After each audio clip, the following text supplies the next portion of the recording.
Selamat pagi menjelang siang buat sahabat-sahabat semua.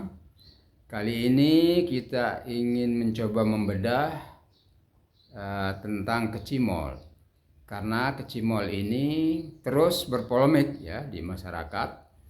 Bahkan sejak masa-masa awal pemakaian kecimol ini dalam nyongkolan.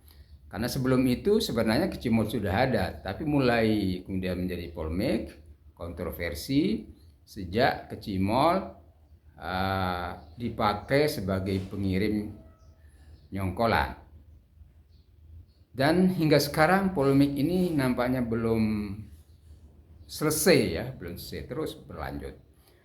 Nah, nyongkolan itu adalah kirap pengantin Sasak. Jadi untuk teman-teman yang bukan dari Lombok, bahwa kirap nyongkolan itu adalah kirap pengantin Sasak. Baik, kita akan coba membedah dari asal mula kecimol ini. Kecimol atau sebuah ya jenis musik yang awalnya berkembang di Desa Lenek, Lombok Timur, ya. Jadi itu adalah desa budaya di mana seniman-seniman Lenek memadukan beberapa alat musik tradisional ya yang mirip sebenarnya dengan ciloka ya, namun dengan beberapa tambahan. Jadi menciptakan suatu alat musik yang namanya kecimol.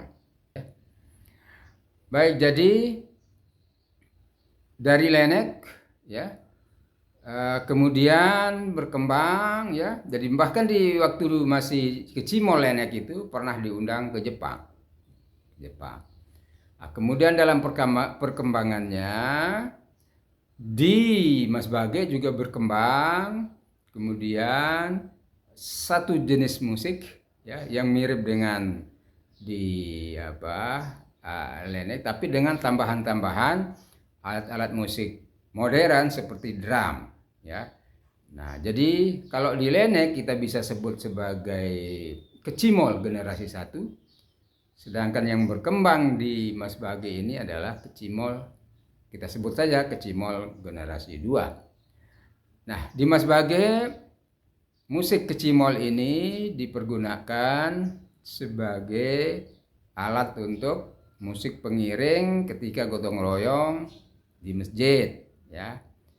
Nah, jadi untuk itu dilengkapi dengan sound system ya, jadi supaya semarak gitu ya. Nah, jadi di Lenek dipadukanlah di Mas Bage mulai perpaduan antara musik tradisional dengan musik modern, alat musik modern, terutama drum. Nah, kemudian dari yang awalnya berfungsi sosial sebagai mengiring gotong royong di masjid, entah siapa yang memulai ya. Alat musik ini kemudian dipergunakanlah menjadi pengiring pengantin. Nah, biasanya yang menjadi musik pengiring pengantin adalah musik-musik tradisional seperti gedang bele ya, kedodak, ada tawa-tawa ya, ada kelentang dan sebagainya. Nah, kehadiran dari kecimol ini sebagai musik pengiring pengantin kemudian booming ya, mulailah mungkin entah karena faktor semaraknya ya, dan bisa mengiringi lagu ya, sehingga mulai banyaklah masyarakat memakai kecimol ini sebagai musik pengiring pengantin. Nah, dari sinilah polemik dimulai. Karena apa?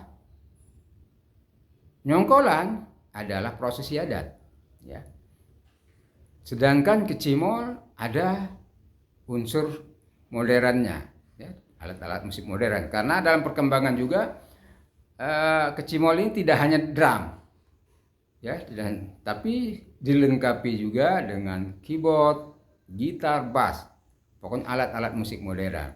Tapi saat itu masih bernuansa ada alat-alat musik yang tradisional.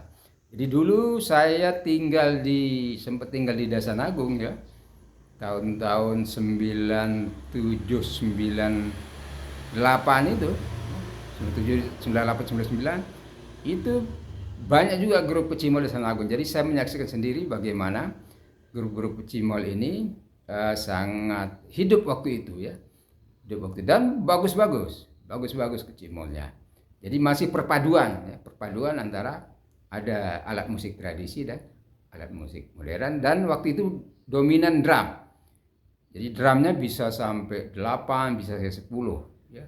Jadi kita bisa bilang bahwa generasi kedua dari kecimol ini adalah drum musik, ya.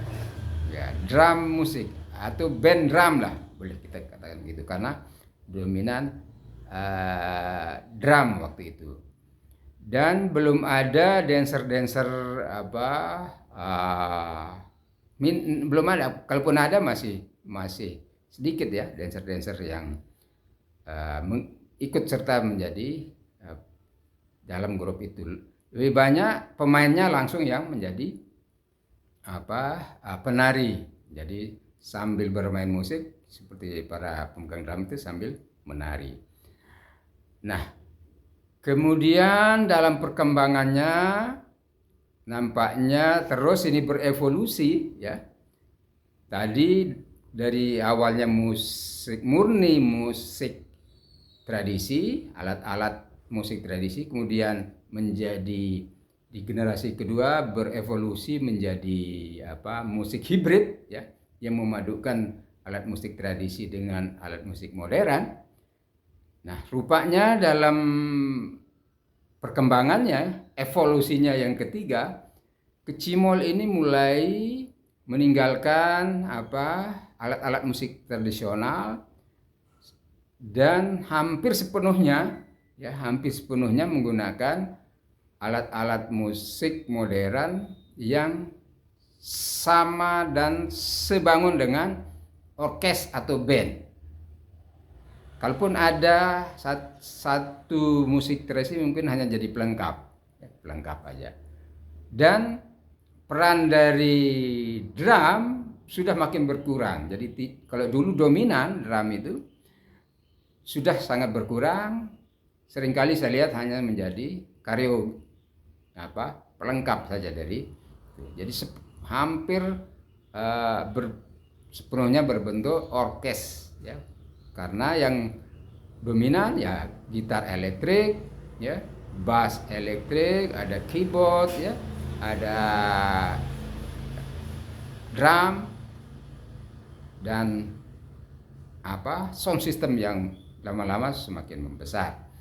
Nah, itulah sejarah awal yang sekarang kita lihat, ya, sebagai kecimol ini adalah musik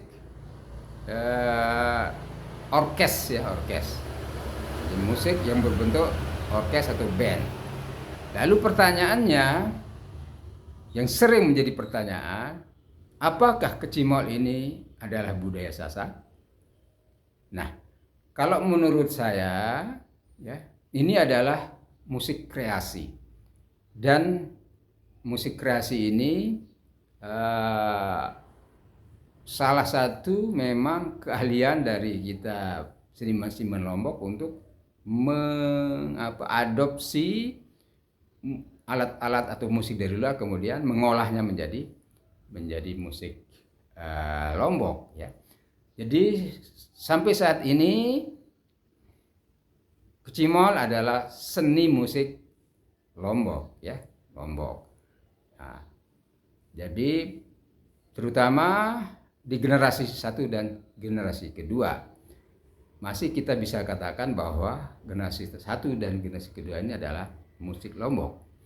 Sedangkan musik yang generasi ketiga, kecimol generasi ketiga ini yang sudah sangat modern ya peralatan dan piranti-pirantinya, memang kemudian dipertanyakan oleh masyarakat, apakah ini adalah budaya Sasak? Jadi menurut saya kecimol yang saat ini mungkin akan berproses ya, berproses dalam rangka proses menuju menjadi budaya Sasak. Jadi dalam proses ini bisa jadi nanti kecimol ini bisa menjadi budaya Sasak atau tetap akan menjadi seni kontemporer Sasak. Ya, seni kontemporer Sasak. Nah, bila mana ingin menjadi nanti dalam prosesnya bisa jadi budaya Sasak, tentu harus ada pembeda, ya, pembeda kecimol ini dengan musik asalnya yaitu dari Barat. Jadi bila mana ada pembeda, ya, dan kemudian ini berlanjut, sustain, berterimalah dia di masyarakat, barulah kemudian kecimol ini bisa menjadi budaya Sasak. Jadi menurut saya kecimol saat ini adalah dalam proses ya, dalam proses untuk menjadi budaya Sasak. Nah, dalam proses ini sekarang tergantung kepada teman-teman pelaku ya, pelaku seni kecimol ini bagaimana mensiasati diri ya, mengolah, memformula musiknya sehingga nanti dapat berterima atau dapat berproses dan ujungnya dapat menjadi budaya Sasak. Nah, itu menurut saya tentang asal usul. Kemudian terhadap polemiknya ya, yang dipolemikkan saat ini seperti koreografi ya dan sebagainya, nanti akan kita bahas pada season 2. Jadi untuk asal usul kecimol ini sampai di sini dulu. Kita akan coba nanti bahas tentang polemik dan solusi yang coba kita tawarkan. Kita akan bahas di season 2. Terima kasih. Assalamualaikum warahmatullahi wabarakatuh.